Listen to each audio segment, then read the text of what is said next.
बच्चों, कैसे हैं आप सब। आई होप आप सबकी पढ़ाई बहुत अच्छे से चल रही होगी।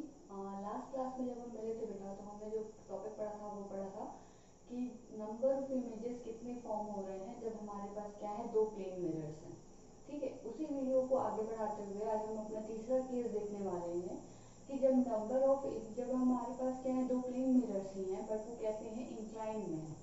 पैरेलल और परपेंडिकुलर का केस हमने लास्ट क्लास में देख लिया था। अब इस क्लास में हम ये देखते हैं कि जब वो इंक्लाइन में है तब हम उन क्वेश्चंस को या फिर नंबर ऑफ इमेजेस फॉर्म कैसे फाइंड आउट करेंगे। ठीक है, जैसे मान लीजिए हमारे पास क्या है, दो प्लेन मिरर्स हैं। जैसे ये एक मिरर हो गया, ये दूसरा मिरर हो गया, ऐसे इंक्लाइन है दोनों। ठीक है, और इनके बीच में यहाँ पे कहीं हमारे पास क्या रखा हुआ है, एक ऑब्जेक्ट रखा हुआ है। ये ऑब्जेक्ट यहाँ रखा हुआ है, ये प्लेन मिरर है, ये भी प्लेन मिरर है।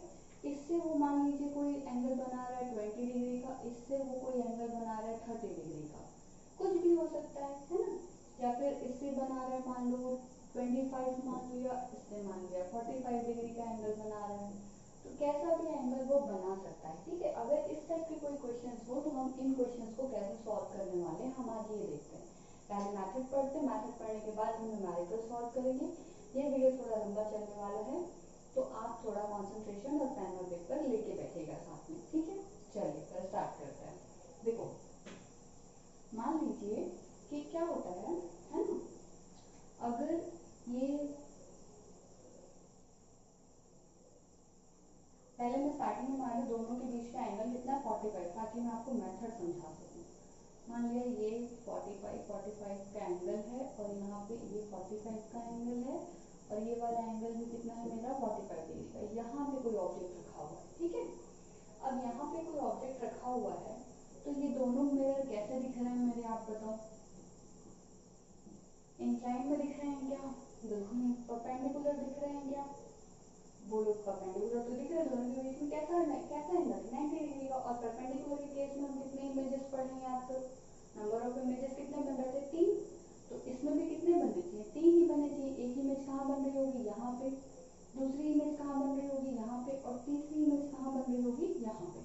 ठीक है, अगर देखो तो इन दो इमेजेस को अगर मैं यहाँ से ज्योमेट्री के टर्म्स में देखना चाहूँ, ठीक है, मान लो ये हम ज्योमेट्री देखें, तो अगर मैं बोलूँ तो ये वाला साइड जितनी दूर पे इमेज ऑब्जेक्ट है उतनी दूर में इमेज बन रहा होगा। मतलब ये दोनों आपस में क्या है, बराबर है।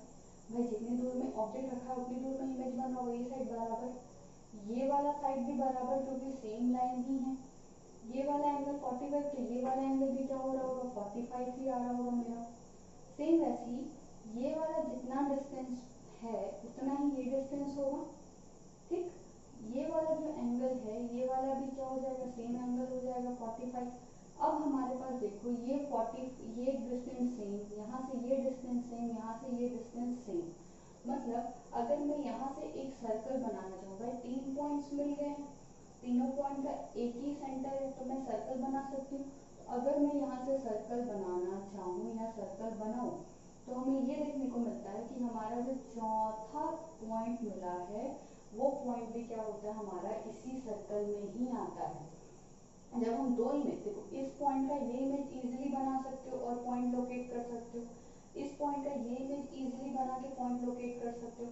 तो जब ये देखा गया कि तीनों पॉइंट को जब मिला के एक सर्कल खींचा गया तो जो चौथा इमेज बना था वो इमेज भी क्या हो रहा है, उसी सर्कल में आ रहा है। इसका मतलब ये हुआ कि भाई इस मतलब कैसा भी डायग्राम हो, जो भी इमेज बनेगा वो हर इमेज कहाँ आएगा, इस सर्कल पे ही लाई करेगा। ये हमारा सर्कुलर कॉन्सेप्ट कहता है।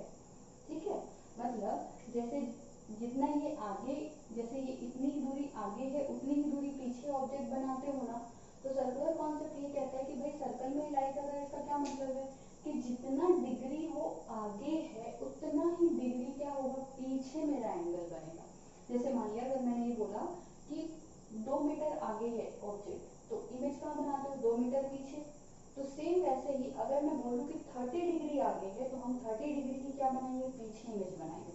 अगर हमारा ऑब्जेक्ट 45 डिग्री आगे है तो हम 45 डिग्री इमेज क्या बनाएंगे, पीछे बनाएंगे। अगर 30 है तो 30 आगे तो 30 पीछे। इस डायग्राम से हमें ये चीज समझ में आई कि जो अगला इमेज जो बनता है वो कहाँ लाई करता है, उसी सर्कल के पेरीफेरी में ही लाई करता है। इतना समझ में आया? चलो बहुत अच्छी बात, अगर इतना समझ में आया। ठीक, अब ये डायग्राम रब कर रही हूँ। यहाँ से सिर्फ हमें क्या समझना था, ये समझना था कि जितना हमारा एंगल आगे है ना, जितना ऑब्जेक्ट आगे रखा है उतना ही पीछे, उतने ही एंगल पे क्या बनेगा, हमारा इमेज बनेगा। तो इमेज के बारे में हमने दो चीज देखी, एक तो ऑब्जेक्ट जितना डिस्टेंस आगे होता है उतना ही डिस्टेंस पीछे इमेज बनती है, और सेकेंड चीज क्या पड़ी, जितना एंगल भी आगे इमेज रखा है उतने ही पीछे उतने ही एंगल पे क्या बनती है, इमेज बनती है। मतलब चाहे वो डिस्टेंस हो चाहे एंगल हो, इमेज सेम तरीके से लॉ फॉलो करेगी। इतना समझ में आया? Very good.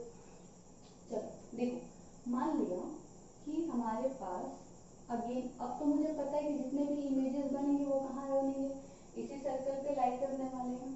जरूरी नहीं है 90 का एंगल हो, कुछ भी एंगल हो सकता है। सपोज करिए मैंने मान लिया कि मेरे पास एक ऑब्जेक्ट रखा हुआ है यहाँ पे, ये क्या रखा है हमारा ऑब्जेक्ट, ठीक, ऑब्जेक्ट रखा हुआ है। अब इस ऑब्जेक्ट का ये एक मिरर हो गया और ये हमारा क्या हो गया, दूसरा मिरर हो गया, ठीक है, ये एक मिरर हो गया, दूसरा मिरर हो गया। इस मिरर से कितना एंगल बना रहा है, अल्फा एंगल। इस वाले मिरर से कितना एंगल बना रहा है, बीटा एंगल बना रहा है, ठीक। तो अब देखो, अभी पढ़ा कि जितने एंगल आगे ऑब्जेक्ट रखा हुआ है उतने ही एंगल पीछे क्या होगा, इमेज बनेगा। तो बताओ कितने एंगल पीछे बनाओ, इस वाले मिरर के कारण कितना पीछे बनेगा, अल्फा एंगल पीछे बनेगा। तो मान लीजिए जैसे ये अल्फा एंगल आगे है तो अल्फा एंगल पीछे ही मेरा क्या बन जाएगा, इमेज बन जाएगा। उसको मैं क्या नाम दे दे रही हूँ, I1। क्लियर? अब इस पॉइंट का बताओ, जैसे ये वाला पॉइंट, ये वाला ऑब्जेक्ट इस मिरर से कितना एंगल आगे, बीटा। तो बीटा एंगल पीछे क्या बनेगा, एक इमेज बनेगा, जिसको मैं नाम दे रही हूँ क्या, I2। ये कितने एंगल पीछे बनेगा, बीटा, ठीक। अब क्या प्रोसेस यहाँ पे खत्म हो गया, एक बार गौर से देखो, ये I2 किसके सामने आ गया, मिरर, चलो नाम दे दो M1 और M2। ये वाला I2 कौन से मिरर के सामने आ रहा है, M1 मिरर के सामने आ रहा है ना। ये वाला I2 किसके सामने आ रहा है, M1 मिरर के सामने आ रहा है। मतलब फिर से ये I2 की इमेज बनेगी, ठीक। कितने आगे है I2 कितना आगे है, देखो अल्फा प्लस 2 बीटा, यानी ये देखो ये I2 कितना आगे है, इतना आगे है ना, अल्फा प्लस 2 बीटा इस मिरर से। तो कितनी दूरी पे इमेज बनेगी, अल्फा प्लस 2 बीटा दूरी पे इमेज बनेगी। तो मान लिया ये कितना दूरी हो गया, ये वाला जो एंगल हो रहा है वो क्या हो रहा है, अल्फा प्लस 2 बीटा। थोड़ा दूर लिख देती हूँ, अल्फा प्लस 2 बीटा। ये एंगल कौन सी है, I2 डैश है, ठीक। अब सेम वैसे ये बताओ, ये जो I1 है वो किसके सामने है, M2 के सामने है, यानी ये M2 के लिए एज अ ऑब्जेक्ट काम करेगा। तो कितनी दूरी पे है, 2 अल्फा प्लस बीटा, कितना 2 अल्फा प्लस बीटा। देखो ये वाला एंगल है, ये वाला एंगल 2 अल्फा प्लस बीटा है ना। तो अब M2 से कितनी दूरी पे इमेज बनेगी, 2 अल्फा प्लस बीटा एंगल पे I1 डैश बनेगा। इतना समझ में आया? मतलब ये प्रोसेस कंटिन्यूसली चलते जाएगा, क्योंकि I1 डैश देखो फिर से M1 के सामने आ गया, यानी फिर से उसकी इमेज बनेगी। I2 डैश देखो M2 के सामने आ गया, यानी फिर से उसकी इमेज बनेगी। तो ये प्रोसेस कंटिन्यूसली चलते जाता है। बट कब तक जाना है, तब तक जाना है जब तक किसी एक इमेज का एंगल, ठीक है, इमेज का किसी भी एक इमेज का एंगल क्या ना हो जाए, ग्रेटर देन इक्वल्स टू 180 ना हो जाए, तब तक करना है ये काम। तब तक करना है, जैसे मान लो यही एंगल होगा I2 डैश, ये इसका एंगल कितना है, अल्फा प्लस 2 बीटा, किसी भी एक मिरर के लिए, ठीक है। अगर ये एंगल ग्रेटर देन क्या हो गया, 180 डिग्री, 180 डिग्री के पीछे हो गया, 180 डिग्री आ गया, मतलब क्या हो रहा है, देखो अगर मान लो M1 मिरर के लिए कोई एंगल है, कोई भी एंगल M2 मिरर के लिए, चलो मान लिया ये M2 मिरर है, अगर इसके लिए कोई किसी इमेज का एंगल 180, ये 180 की लाइन होगी M2 मिरर के लिए, अगर M2 मिरर के लिए कोई एंगल 180 से ज्यादा हो गया, यानी इमेज कहाँ आ गई, यहाँ आ गई, भाई इतने में 180 है ना। और अगर कोई इमेज M2 मिरर के लिए 180 से ज्यादा उसका एंगल हो, मतलब वो कहाँ आ गई, M2 के सामने रहेगी, तब तो इमेज बनेगा ना। अगर 180 से एंगल ज्यादा हो जाता तो कहाँ जाती, इमेज के पीछे आ जाती, मिरर के पीछे आ जाती, तो पीछे आ गई तो ऑब्जेक्ट बनेगा क्या? नहीं। इसीलिए इमेज कब तक बनेगा, जब तक कि क्या ना हो जाए कि किसी भी इमेज का एंगल किसी एक मिरर के लिए, कोई भी एक, है ना, कोई भी एंगल अगर 180 डिग्री से ज्यादा हो गया, उसके बाद में ये काम रोक देना है। अभी भी बोलोगे मैडम बहुत कॉम्प्लिकेटेड लग रहा है, ठीक, ऐसे भी इसको सॉल्व नहीं करना है। एक और बहुत इजी मेथड देखो, बट ये इसलिए बता दिया ताकि नॉलेज में रहे। इस चेस्ट को हम आगे भी क्रॉस चेक कर सकते हैं कि हम सही जा रहे थे या नहीं जा रहे थे, ठीक है। जैसे देखो, अब मान लो इसको जो हम बोल रहे थे क्रिस क्रॉस मेथड है ना, वो कैसे बनता है। जैसे मान लो यहाँ पे क्या है, मेरा M1 है और ये क्या है M2, दो मिरर है हमारे पास। M1 मिरर के लिए एंगल कितना था बेटा, अल्फा। M2 मिरर के लिए एंगल कितना था हमारा, बीटा, ठीक। अब क्रिस क्रॉस नाम है तो भाई क्रिस क्रॉस करो, ये क्रॉस करो और एक ऐसे क्रॉस करो। दोनों के बीच का एंगल कितना है, अल्फा प्लस बीटा है। दोनों के बीच का एंगल कितना है, अल्फा प्लस बीटा। यहाँ पे अब देखो, इस लाइन में जो भी मैं लिखूंगी वो M1 मिरर के लिए इमेजेस हैं, ठीक। इस लाइन में जो भी आएगा, अल्फा किसके लिए इमेज बन रहा है, देखो M1 मिरर का पहला इमेज कितने एंगल पे बना है, अल्फा एंगल पे। तो मतलब M1 मिरर का पहला इमेज कितने एंगल पे बनेगा, अल्फा एंगल पे, ठीक है। जो सेंटर पे लिखेंगे वो क्या लिखेंगे हम, सेंटर में हम लिखेंगे दोनों, मतलब दोनों मिरर के बीच का एंगल। सेंटर पे क्या है, ये क्या है मेरा, एंगल बिटवीन टू मिरर्स। क्या है ये, एंगल बिटवीन टू मिरर, दो मिरर के बीच का एंगल। यहाँ पे हम बीच में हमेशा वही लिखने वाले हैं, ठीक है। यहाँ पे M1 के साइड में क्या लिखोगे, M1 मिरर के लिए जो इमेजेस बन रहे हैं, इस तरफ M2 के साइड में क्या लिखोगे, M2 मिरर के कारण, मतलब M2 मिरर के लिए जो भी नंबर ऑफ इमेजेस बन रहे हैं या जो भी इमेजेस बन रहे हैं, ठीक है। अब देखो यहाँ पे एक एंगल, पहला इमेज अल्फा एंगल पे, इसके लिए पहला इमेज बीटा एंगल पे, इसके लिए इमेज देखो ये दोनों। अब इसमें कुछ नहीं करना, जैसे ये ऐसे जोड़ते जा रहे थे ना, उसको ऐसे जोड़ते जाना। ये देखो, अब इसके लिए ये लाइन को जोड़ के यहाँ लिखोगे, इस लाइन को जोड़ के यहाँ लिखोगे। इसको जोड़ो कितना आएगा, 2 अल्फा प्लस बीटा, ये आएगा। इसको जोड़ो क्या आएगा, 2 बीटा प्लस अल्फा, ये आया। एक बार चेक करो, देखो M1 इमेज के लिए M1 के लिए हमें पहली इमेज यहाँ में लिखी, ठीक। और M1 के सामने में दूसरा आया था कौन सा, ये 2, यानी दूसरी इमेज कहाँ मिली थी, ये देखो ये वाली, ठीक है। वैसे ही बीटा, इस मिरर के लिए पहली इमेज कहाँ मिली हमें, बीटा एंगल पे। दूसरी इमेज कहाँ मिली हमें, 2 अल्फा प्लस बीटा में। यानी ये भी मत बनाना, सीधा ये टेक्निक यूज करना, ठीक है। अगला स्टेप अगर हमें करना हो तो अगला स्टेप हम कैसे सॉल्व करेंगे, फिर से हम ऐसे बनाएंगे। यहाँ पे क्या लिखोगे, अल्फा प्लस बीटा।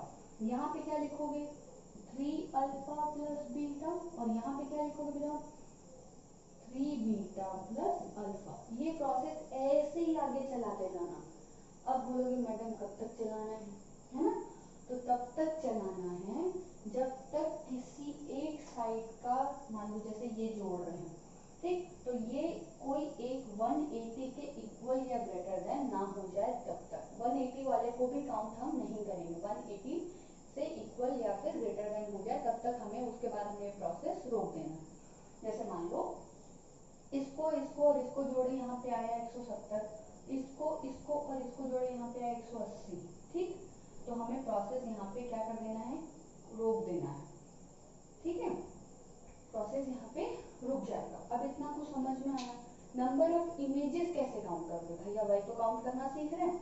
जैसे मान लो ये एंगल 1, इसका मान लो वैल्यू 180 आ रहा है टोटल, बाकी सबकी वैल्यूज कम है, तो एंगल कितना हुआ, 1 2 3 4 5।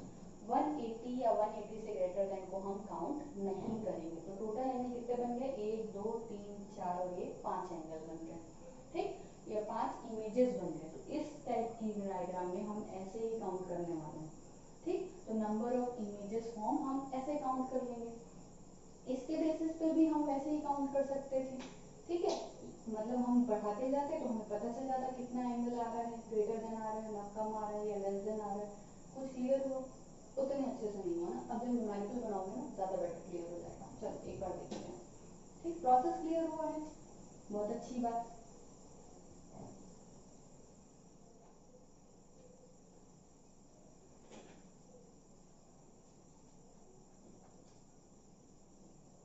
चलो जो भी हम अभी तक समझे अब उसको हम न्यूमेरिकल की सहायता से समझने की कोशिश करते हैं। ठीक है, मान लो जैसे यहाँ पे कोई एक ऐसा मिरर बना हुआ है। ठीक है, ये एक दो मिरर हैं, दोनों मिरर के बीच में क्या हो रहा है, ये ऑब्जेक्ट रखा हुआ है, यहाँ से लेके 20 डिग्री का एंगल है और यहाँ पे एंगल कितना है, 30 डिग्री का एंगल। ठीक है, अब देखो मान लिया जैसे क्या है, ये इमेज M1, ये क्या हो जाएगा M2, यहाँ पे कितना एंगल 20 डिग्री, यहाँ पे कितना बन रहा है 30 डिग्री। मतलब ये लिखने का मतलब समझ रहे हो, M1 मिरर का पहला इमेज 20 डिग्री पे बनेगा। देखो याद करो, M1 के कितने आगे है, 20 डिग्री आगे में ऑब्जेक्ट है, ये मेरा कौन सा मिरर है M1, ये मेरा कौन सा मिरर है M2। M1 के 20 डिग्री में ऑब्जेक्ट रखा हुआ है, तो M1 के 20 डिग्री पीछे क्या बनेगा उसका पहला इमेज, M2 के 30 डिग्री आगे रखा हुआ है ऑब्जेक्ट, तो 30 डिग्री क्या बनेगा पीछे उसका पहला इमेज बनेगा। ठीक है, अब देखो क्योंकि क्रिस क्रॉस मेथड था, हम क्या करते जाएंगे, अब इसको आगे बढ़ाते जाएंगे। बीच में कौन सी वैल्यू रखनी थी, दोनों वैल्यू को ऐड करके, तो यहाँ पे 30 और 30 20 क्या हो जाएगा 50 डिग्री। देखो दोनों मिरर के बीच का एंगल कितना है, 50 है ना, तो 50 लिख दो। अब इन दोनों को जोड़ के यहाँ लिखे तो क्या आ जाएगा 80 डिग्री, यहाँ पे इन दोनों को ऐड करके लिखो क्या आ जाएगा 70। क्या ये चीज अभी ग्रेटर देन हुई 180 से, नहीं हुई ना। ठीक, और आगे बढ़ो। ठीक, यहाँ पे क्या लिख दिया हमने 50, तो ये 70 50 कितना आ जाएगा तुम्हारा 120। ठीक, 80 और 50 तुम्हारा क्या आ जाएगा 130। और आगे बढ़ो, अभी हम 180 से ज़्यादा नहीं पहुंचे, जब ये वैल्यू 180 से ज़्यादा हो जाएगी तो हम क्या हो जाएंगे, वहाँ पे रुक जाना है हमें। ये कितना है 50 20, ये क्या हो जाएगा तुम्हारा 170। अब ये वाला साइड देखो, ये वाला साइड कितना हो जाएगा तुम्हारा 180, मतलब हम देखो 180 से ग्रेटर नहीं या उसके बराबर में पहुंच गए, यानी ये वाली इमेज को हमें काउंट नहीं करना है। तो total number of images form कितने हो गए 1 2 3 4 5 6 और ये क्या हो जाएगा 7। मतलब total number of images form कितने हो रहे हैं 7 नंबर ऑफ इमेजेस फॉर्म हो रहे हैं। ठीक, बस ऐसे ही सॉल्व करते जाना है, चाहे एंगल हमारा कोई सा भी हो। क्लियर हुआ, बहुत अच्छी बात है अगर क्लियर हुआ। अब अगले अगले दूसरे एंगल्स लेके आप दूसरे बुक से जो भी क्वेश्चन होंगे वो सॉल्व करके मुझे बताओगे। ठीक है, अगला क्वेश्चन देखते हैं, क्योंकि इसी टाइप के क्वेश्चन में आप पर एक बहुत कॉमन मिस्टेक करने वाले हो। ठीक है, जैसे मान लो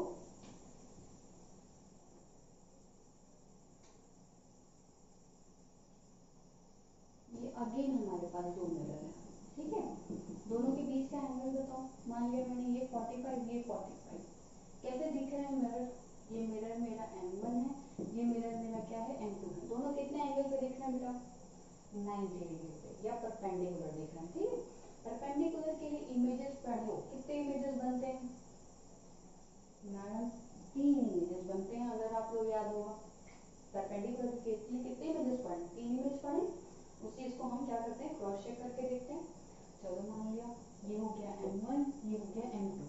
M1 के लिए पहली इमेज 45 पे, इसमें पहली इमेज 45 पे, यहाँ पे क्या लिखूं दोनों का, यहाँ क्या लिखूं जल्दी बताओ 90 डिग्री, ये दोनों ऐड करो 135, ये दोनों ऐड करो 135। अब आगे बढ़ो, यहाँ क्या लिखोगे 90, ये दोनों ऐड करें तो कितना आ गया 5 2 और 225 225। ये 180 से ज्यादा, ये भी 180 से ज्यादा, तो ये दोनों नहीं ले सकते। लेकिन कितने इमेजेस हो गए 1 2 3 और 4। अब लेकिन इसमें से सॉल्व कर रहे तो नंबर ऑफ इमेजेस क्या आ रहे हैं 4, इसमें से सॉल्व कर रहे तो नंबर ऑफ इमेजेस क्या आ रहे हैं 3। ठीक, लेकिन एक और लॉ आता है जब भी हम सॉल्व करते हैं, तो अगर कभी भी आप ऐसे ऐड करो इन तीनों को, ठीक है, इन तीनों को अगर ऐड करो अपने अपने पेयर में, अगर वो 360 डिग्री से ज्यादा है या 360 डिग्री ज्यादा कम नहीं, अगर वो 360 आ रहा है तो उसे हम एक एंगल काउंट करते हैं। जैसे 45, 90 और 90 कितना आ रहा है 180। तो इसको हम अलग अलग एंगल काउंट करेंगे, मतलब ये दो एंगल काउंट होगा, ठीक, ये सेपरेट और ये सेपरेट, ठीक। लेकिन अगर वो क्या आ रहा है, ये तीनों को ऐड करने से अगर ये 360 आ रहा है, ऐड करके देखो 135, 135 और क्या आ रहा है 90, तो 5 5 कितना हो गया 10, है ना, और ये कितना हो जाएगा, ठीक, टोटल 360 है। तो ये टोटल, इसको टोटल करने से ये क्या आ रहा है 360, यानी ये जो 135 के हमारे पास दो एंगल हैं, ये क्या होंगे, एक एंगल काउंट होगा, यानी टोटल नंबर ऑफ एंगल्स कितने, 1 2 और इन दोनों को मिला के 1, यानी 3। तो ये रूल हमेशा ध्यान रखना कि हमेशा जब ऐसे होंगे, तो मतलब जब ऐसा कॉमन कॉमन सा दिखेगा ना, ये चीज हर जगह तो चेक नहीं करोगे, कब चेक करने की जरूरत पड़ जाएगी भाई, देखो अगर ये अलग होता तो अलग ही काउंट होता, मान लीजिए 25 है 45 है तो अलग काउंट करने की जरूरत पड़ेगी क्या, डेफिनेटली नहीं। ये 125 है ये 135 है तो दोनों तो एक हो ही नहीं सकते, कब चेक करना पड़ेगा, जब दोनों एंगल क्या हो सेम। तो यहाँ सेम दिखा तो काउंट टोटल करके देख लिया 180 आ रहा है, मतलब अलग अलग लेना है, दो एंगल काउंट करना है, इसको टोटल करके देख लिया कितना आ रहा है 360 आ रहा है, मतलब क्या आ रहा है, इसको एक एंगल मानना है, यानी नंबर ऑफ इमेजेस फॉर्म कितने हो रहे हैं, 3 हो रहे हैं। समझ में आई चीज, चलिए अगर समझ में आ गई बहुत अच्छी बात। इसके आगे ये टॉपिक मैं यहीं पे कंप्लीट करने वाली हूँ। हम इस ये जो न्यूमेरिकल्स है इसे हम फॉर्मूले के बेसिस में भी सॉल्व कर सकते हैं, ठीक। तो एक बार जल्दी जल्दी से हम अपना फॉर्मूला भी देख लेते हैं, ठीक है।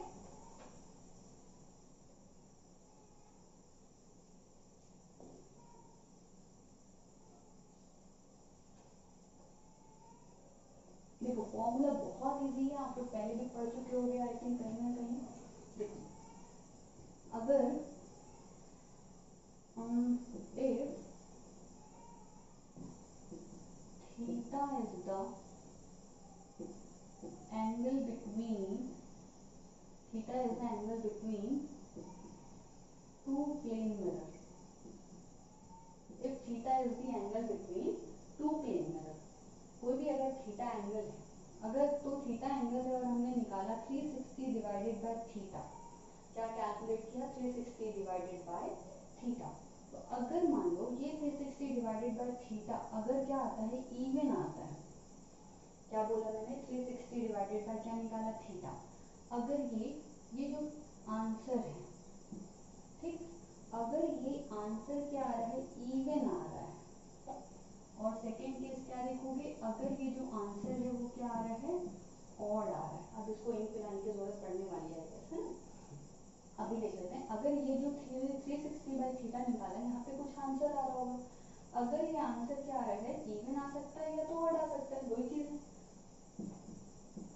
या तो सम आ सकता है या फिर और क्या आ सकता है विषम आ सकता है, इसके अलावा और कुछ होगा क्या, नहीं हो सकता, ठीक है। ये गलत लिख दिया मैंने, छोड़, ठीक है। अब देखो अगर इवन आता है तो क्या होगा, इवन आएगा तो दो चीजें, चाहे सिमेट्रिकल एंगल हो, एंगल कहते हो सिमेट्रिकल हो या फिर अनसिमेट्रिकल एंगल हो, ठीक है। मतलब देखो थीटा क्या है, टोटल एंगल है, टोटल एंगल है ना, तो मान लो सिमेट्रिकल मतलब कि ये टोटल जो थीटा है वो 30 डिग्री डिवाइडेड हो, अनसिमेट्रिकल का क्या मतलब है कि ये कितना हो तुम्हारा 60 है तो ये 20 डिग्री हो और ये क्या हो 40 डिग्री हो, तो ये अनसिमेट्रिकल हो या सिमेट्रिकल हो, दोनों में नंबर ऑफ इमेजेस फॉर्म कितने होते हैं n-1, और इस केस में भी क्या images number of images form कितने होते हैं n-1, where n is your answer, ठीक है। अगर क्या हो आंसर की जगह मैं n भी लिख सकती हूँ, when 360 divided by theta is equals to n, and n is even या फिर n is odd, तो अगर n अगर इवन आ रहा है, n क्या आ रहा है इवन आ रहा है और सिमेट्रिकल केस है तो क्या आएगा n-1, अगर अनसिमेट्रिकल केस है तो भी आंसर क्या आएगा मेरा n-1, मतलब ये नंबर ऑफ इमेजेस फॉर्म है, ठीक है। बट कभी कभी ना हर क्वेश्चन ऐसे सॉल्व नहीं हो पाते, ठीक। जैसे देखो यहाँ पे अगर n क्या आ रहा है ऑड आ रहा है, n क्या जा रहा है हमारा ऑड आ रहा है, तो ऑड के केस में अगर सिमेट्रिकल है केस में क्या है, सिमेट्रिकल। तो आंसर क्या है, सिमेट्रिकल मतलब आप समझ गए, सिमेट्रिकल मतलब आप समझ गए ना, इस टाइप का एंगल। तो सिमेट्रिकल के केस में क्या आएगा आंसर, n-1 ही आएगा। और अनसिमेट्रिकल है, अगर अनसिमेट्रिकल है तो अनसिमेट्रिकल के केस में कितना आने वाला बेटा, इस केस में बस आंसर कितना आएगा, n आएगा। मतलब इसमें से कुछ भी माइनस हमें नहीं करना है, जो आंसर आएगा वो directly as it is put करोगे। मतलब अगर हम फॉर्मूले के बेसिस में देखना जाए तो फॉर्मूले के केस में हर केस में इवन आ रहा है और ऑड आ रहा है, दोनों केस में आंसर हमारा क्या होता है, जो n आता है n-1 n-1 n-1। सिर्फ एक केस में हमारा आंसर क्या आता है, डायरेक्टली हमें n को आंसर लेना होता है। ठीक है, जैसे मान लो अगर मैं बोलूं कि दो प्लेन मिरर हैं, ठीक है, दो प्लेन मिरर के बीच का एंगल कितना है, 60 डिग्री। ठीक है, दो प्लेन के बीच का एंगल कितना है, 60 डिग्री। अब बताओ नंबर ऑफ इमेजेस फॉर्म कितने हो रहे हैं, तो 60 डिग्री एंगल है, यानी सबसे पहले क्या फाइंड आउट करोगे, 360 डिवाइडेड बाय क्या हो जाएगा, 60, कितना आएगा, 6। 6 इवन है या ऑड है, इवन है, तो इवन साइड देखोगे। ठीक, अब सिमेट्रिकल अनसिमेट्रिकल तो कुछ बताया नहीं है, तो क्या है आंसर, क्या आने वाला है, n-1, यानी नंबर ऑफ इमेजेस फॉर्म कितने हैं, 5 will be the answer, 5 images will be form, या 5 इमेज विल फॉर्म। ठीक, तो ये हमारा बहुत ही प्यारा सा छोटा सा वीडियो, ठीक, नंबर ऑफ इमेजेस में। अगले वीडियो में जब हम मिलेंगे तो हम वेलोसिटीज वाले क्वेश्चन कराएंगे कि मान लीजिए जब एक क्या हो रहा होगा, यहाँ पे मिरर होगा, यहाँ आप खड़े होंगे, आप मूव कर रहे होंगे अपनी वेलोसिटी से, कभी मिरर स्टेशनरी होगा, कभी ऐसा हो सकता है कि मिरर भी आपकी तरफ मूव करे और आप भी मिरर की तरफ मूव करें। ठीक, ऐसे क्वेश्चंस हम अगले जो वीडियो लेक्चर आएगा उसमें करेंगे। ठीक, तब तक के लिए जो भी क्वेश्चंस आ रहे हैं और भी क्वेश्चंस बनाते रहो, जो भी कर आ रहे हो वो मुझे सेंड करो।